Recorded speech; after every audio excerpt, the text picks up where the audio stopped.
La beauté ça ne se mange pas en salade déjà. Et je n'ai pas forcément envie qu'on me juge sur l'aspect joli. Je n'ai pas toujours été la fille un peu superficielle. D'ailleurs je ne le suis toujours pas, si est toujours un aspect que je donne. Avant j'avais 30 kilos de plus, donc forcément l'amour propre ce n'était pas la même chose.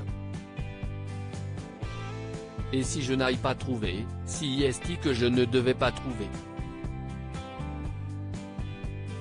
Je fais confiance au destin, avait révélé Noémie, compagne de Guillaume dans L'amour et dans le pré.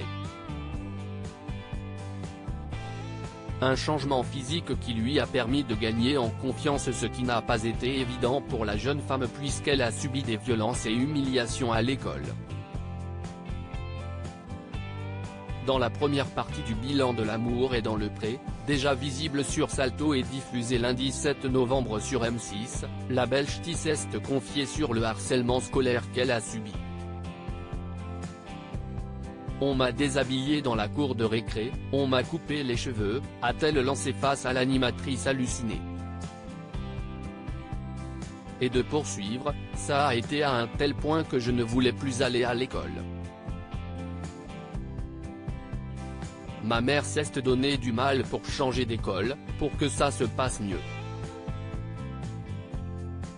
Si Noémie commence à s'accepter petit à petit, elle est surtout heureuse de voir que sa relation fonctionne avec son agriculteur.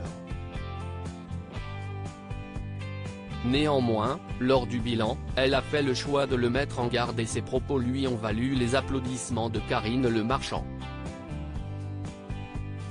J'accepte le fait que ça lui prenne plus de temps pour exprimer les choses et pour pouvoir comprendre ses sentiments, mais après il faut qu'il verbalise, je ne pourrai pas toujours être dans le don sans recevoir.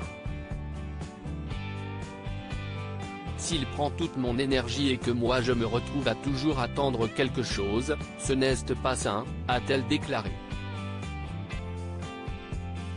Guillaume qui a du mal à exprimer ses sentiments est donc prévenu. Égard à lui, si encore une fois, il oublie par exemple la date d'anniversaire de sa compagne. Cette grosse bourde avait mis à mal son couple mais elle lui avait pardonné. Pas sûr qu'elle soit aussi indulgente une autre fois.